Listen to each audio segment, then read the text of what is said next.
এখন হলো আসর থেকে এশা পর্যন্ত। প্রথমেই আসরের আজান দিলে পেশাব পায়খানা করে সহিভাবে অজু বানিয়ে নেয়া।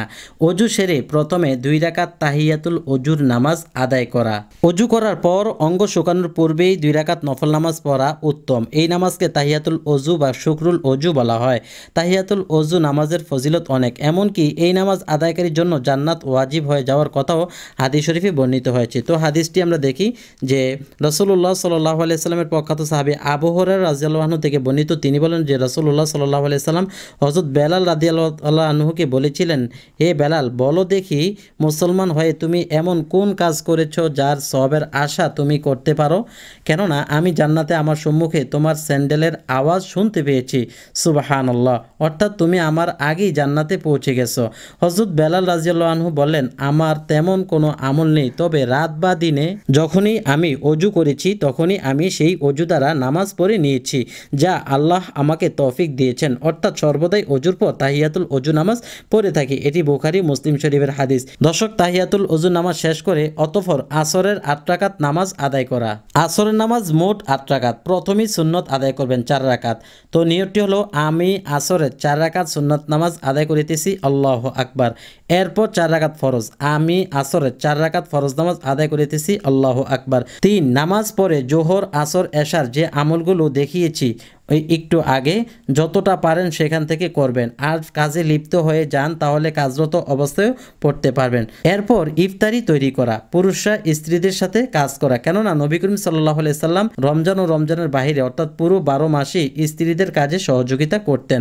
তো আমরা যখন আসরের নামাজ সেরে যাব তখন আমাদের ব্যক্তিগত কোনো কাজ না থাকলে স্ত্রীদের কাজের সাথে সহযোগিতা করা। দর্শক, এখন আমরা ইফতারির আগে ও পরে অর্থাৎ আসর এশার আগ পর্যন্ত যে 5টি আমল এগুলো জেনে নিব।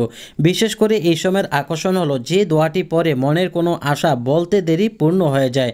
সুবহানাল্লাহ, চলুন দেখে নেই। ইফতারির পূর্বে 10টি আমল। 1. ইফতারি তৈরি করা শেষ হলে বাথরুম করে অজু করে নেয়া। একটু পূর্বে বলেছিলাম যে পুরুষরা স্ত্রীদের কাজের সাথে সহযোগিতা করবে আসরের নামাজের পরে। তো স্বামী স্ত্রী মিলে অথবা ঘরের পরিবারে যারা আছে, ইফতারি তৈরি করা শেষ হয়ে গেলে যদি বাথরুমের প্রয়োজন হয় বাথরুম সেরে তারপর অজু করে নেওয়া। যেহেতু ইফতারির সময়, এখন দোয়া কবুল হওয়ার সময়, এখন আমরা দোয়া করব। তো যেখানে বসে ইফতারি করবেন সেখানে দস্তর বিছিয়ে নেবেন, অর্থাৎ ছোট রেক্সেন বা গামছা বা পুরাতন কাপড়, যাতে পড়ে যাওয়া খাবার উঠিয়ে খাওয়া যায়। আপনি ইফতারি করবেন, ইফতার পড়ে গেলে যাতে উঠিয়ে খাওয়া যায় এমন একটি কাপড় বা দস্তরখান বিছাবেন। অতঃপর দস্তরের উপর সব খাবার গুছাবেন, আপনি এনে প্রস্তুত করবেন এবং দোয়ার জন্য বসে যাবেন। ইফতারি সব কিছু রেডি করে তারপর আপনি দোয়ার জন্য বসবেন। বসার পর প্রথমে সূরা ফাতিহা অর্থাৎ আলহামদু সূরা একবার পাঠ করবেন। আমি কিন্তু ভিডিও শুরুতে সূরা ফাতিহা আপনাদেরকে পড়ে শুনিয়েছি। অতঃপর সূরা ইখলাস, কুল হুয়াল্লাহু আহাদ, এই সূরাটি 3 বার পাঠ করবেন, এটিও আমি পড়ে শুনিয়েছি। দর্শক, অতঃপর দুরূদ শরীফ 3 বার পাঠ করবেন, অথবা যেটা সহজে পারেন। নামাজের মধ্যে আমরা যে দুরূদে ইব্রাহিম পাঠ করি, আমি ভিডিও শুরুতে আপনাদেরকে দুরূদে ইব্রাহিম পড়ে শুনিয়েছি, সেই দুরূদে ইব্রাহিম আপনারা পড়বেন। আর যদি সেটা লম্বা মনে হয় তাহলে ছোট্ট দুরূদ আছে সাল্লাল্লাহু আলাইহি ওয়াসাল্লাম সাল্লাল্লাহু আলাইহি ওয়াসাল্লাম, এতটুকু পাঠ করলেও যথেষ্ট হবে। অতঃপর ইসমে আজম পাঠ করবেন একবার, যেটা পরে দোয়া করলে সাথে সাথে দোয়া কবুল হয়। আল্লাহ তাআলার ইসমে আজমের সাথে যে দোয়া প্রার্থনা করা হয় তা গৃহীত হয়, অর্থাৎ আল্লাহ তাআলা তা কবুল করে নেন। দোয়াটি হলো এটি, অর্থাৎ আপনি যখন মুনাজাত দিবেন বা মুনাজাতের আগে এই দোয়াটি পাঠ করে আল্লাহ তাআলার কাছে যা চাইবেন আল্লাহ তাআলা তাই দিবেন। দোয়াটি হলো, আল্লাহুম্মা ইন্নী আসআলুকা বিআন্নী আশহাদু আন্নাকা আনতাল্লাহু লা ইলাহা আনতাল আহাদুস সামাদুল্লাযী লাম ইয়ালিদ ওয়া লাম ইউলাদ ওয়া লাম ইয়াকুল লাহু কুফুয়ান আহাদ।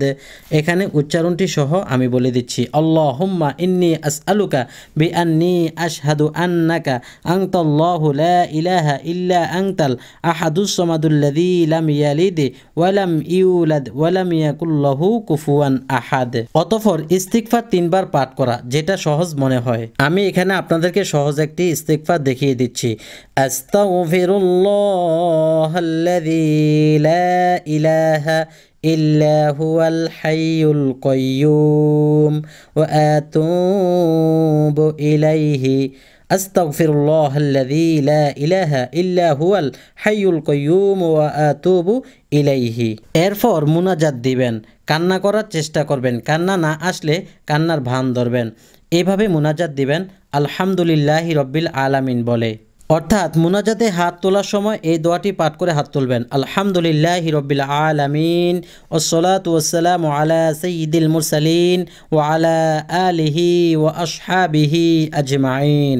এটি বলে তারপর এই দোয়াটা পাঠ করবেন, রব্বানা আতিনা ফিদ দুনিয়া হাসানাতাও ওয়া ফিল আখিরাতি হাসানা ওয়া কিনা আযাবান নার। দর্শক, এমন যত দোয়া আছে আপনি পাঠ করবেন, যেমন রব্বানা জালামনা আনফুসানা, এই জাতীয় আরও যত দোয়া আছে পাঠ করবেন। যদি পারেন, না পারলে সমস্যা নেই, আপনি বাংলায় দোয়াগুলো করবেন যে ইয়া আল্লাহ আমার সমস্ত আমলগুলো কবুল করেন। এই আমলের হাদিয়া রাসূলুল্লাহ সাল্লাল্লাহু আলাইহি ওয়াসাল্লামের রূহ মুবারকে পৌঁছে দেন। ইয়া আল্লাহ আমার আব্বা আম্মা আত্মীয় স্বজন যারা দুনিয়া থেকে চলে গেছেন তাদের রূহ পাকে পৌঁছে দেন, সবাইকে জান্নাত নসিব করেন, কবরের সমস্ত আযাব মাফ করে দেন। হে আল্লাহ, ইফতারির পূর্বে দোয়া কবুল হয় এবং ইসমে আজম পরে চাইলে আপনি ফিরিয়ে দেন না, আমার দোয়াগুলো কবুল করেন। একটু আগে কিন্তু আপনি ইসমে আজম পড়েছেন, এখন সেই ইসমে আজমের ওসিলা দিয়ে দোয়া করলে আল্লাহ তাআলা কবুল করে নেবেন। ইসমে আজমের ওসিলায় আমার মনের আশাগুলো পূর্ণ করেন। আপনার মনে অনেক আশা আছে, সেই আশাগুলো ইসমে আজমের ওসিলা দিয়ে বলবেন, আল্লাহ তাআলা তা কবুল করবেন। আল্লাহ আমার যত সমস্ত বিপদ আপদ আছে দূর করে দেন, শত্রুর হাত থেকে আমাকে হেফাজত করেন। আয় আল্লাহ আমার কামাই রুজির মধ্যে বরকত দান করেন, হারাম থেকে আমাকে হেফাজত করেন। আল্লাহ আমার পরিবারের উপর শান্তি বর্ষণ করুন এবং সবাইকে দিনদার বানিয়ে দেন। যদি একটা পরিবার দিনদার হয় তাহলে ওই পরিবারের উপরে আল্লাহ তাআলা রহমত বর্ষণ করেন। আয় আল্লাহ আমাকে মক্কা মদিনা যাওয়ার তৌফিক নসিব করেন এবং ঈমানের উপর মৃত্যু নসিব করেন, আমিন। এইভাবে ইফতারির পূর্বে আপনি দোয়া করবেন। সর্বোচ্চ 20 মিনিট লাগবে যদি আপনি সমস্ত আমল করে মুনাজাতটি দেন। দর্শক, এখন কথা হলো মুনাজাতটি শেষ করবেন কিভাবে। এই দোয়াটি পরে মুনাজাতটি শেষ করবেন, সুবহানা রব্বিকা রব্বিল ইজ্জাতি আম্মা ইয়াসিফুন ওয়া সালামুন আলাল মুরসালিন ওয়ালহামদু লিল্লাহি রব্বিল আলামিন বলে 2 হাত মুখে মুছে নেবেন। দর্শক, মুনাজাত শেষ হলে আপনি ইফতারি অপেক্ষা করবেন। 2-4 মিনিট যদি হাতে থাকে তখন ইফতারির জন্য আপনি বসে থাকবেন। যখনই ইফতারির জন্য আজান দিয়ে দিবে তখন ইফতারির দোয়া পরে খেজুর মুখে দিবেন, অতঃপর শরবত বা পানি বা অন্য যা কিছু আছে। দর্শক, অতঃপর মাগরিবের আজান দিলে ইফতারির দোয়া পরে খেজুর মুখে দিবেন, অতঃপর শরবত বা পানি অন্য যা আছে। ইফতারি দোয়া হলো আল্লাহুম্মা লাকা সুমতু ওয়া আলা রিজকিকা আফতারতু, আল্লাহুম্মা লাকা সুমতু ওয়া আলা রিজকিকা আফতারতু। এই দোয়া পরে আপনি ইফতারি মুখে নেবেন। দর্শক, এই ইফতারি আপনি 15 মিনিট লাগিয়ে করতে পারবেন। আজানের 15 মিনিট পর নামাজে দাঁড়াবেন, মাগরিবের নামাজ, তারপর 7 রাকাত মাগরিব নামাজ পড়বেন। প্রথমেই মাগরিবের 3 রাকাত ফরজ নামাজ আদায় করবেন এই নিয়তে, আমি মাগরিবের 3 রাকাত ফরজ নামাজ আদায় করিতেছি, আল্লাহু আকবার। এরপর 2 রাকাত সুন্নত, আমি মাগরিবের 2 রাকাত ছোট সুন্নত আদায় করিতেছি, আল্লাহু আকবার। এরপর 2 রাকাত নফল ইচ্ছা করলে পড়বেন অথবা ছেড়ে দিলেও গুনাহ হবে না। তো দর্শক, এইভাবে নিয়তটি করবেন, আমি মাগরিবের 2 রাকাত নফল নামাজ আদায় করিতেছি, আল্লাহু আকবার। মাগরিব নামাজ শেষ করে 6 রাকাত নফল নামাজ অর্থাৎ আওয়াবিনের নামাজ আদায় করে নেবেন। মাগরিবের ফরজ ও সুন্নতের পর কমপক্ষে 6 রাকাত এবং সর্বাপেক্ষা 20 রাকাত নফলকে আওয়াবিনের নামাজ বলা হয়।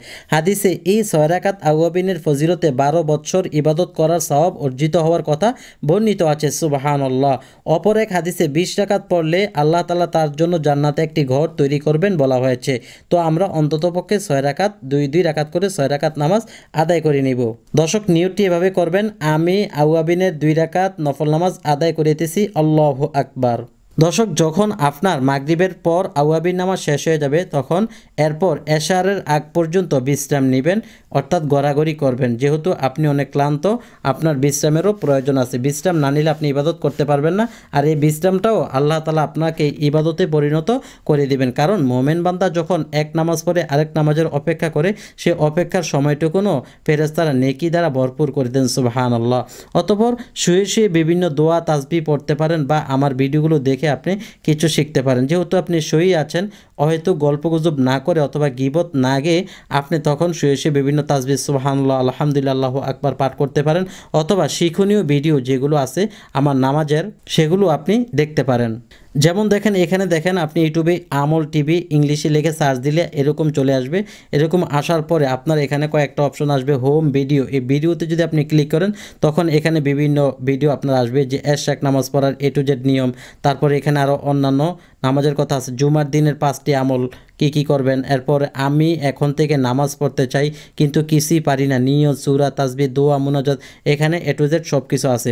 দর্শক, এইভাবে আপনি এখান থেকে দেখে দেখে শিখতে পারেন। তারপর সাপ্তাহিক প্রশ্ন উত্তর পূর্ব, অর্থাৎ আপনার অনেক কিছু অজানা সেই জানার বিষয়গুলো এই পর্বে এখানে দেওয়া আছে। তারপর আপনার শাবান মাসের, রমজান মাসের, বিভিন্ন মাসের কি আমল রয়েছে, যে আজই ছেড়ে দিন নবী করিম সাল্লাল্লাহু আলাইহি সাল্লামের অপছন্দনীয় 5টি বিষয়, এই জাতীয় আল্লাহর 99 নামের কারিশমা, এই জাতীয় বিভিন্ন দোয়া, মুনাজাত আপনি আমার ভিডিওগুলো দেখে শিখতে পারেন। আর যদি আপনি আমার এই ভিডিওগুলো না পান তাহলে আপনি এই ইমো নাম্বারটিতে অ্যাড হয়ে আমাকে ভয়েস দিলে আমি সেই ভিডিওগুলো দিয়ে দেবো ইনশাআল্লাহ।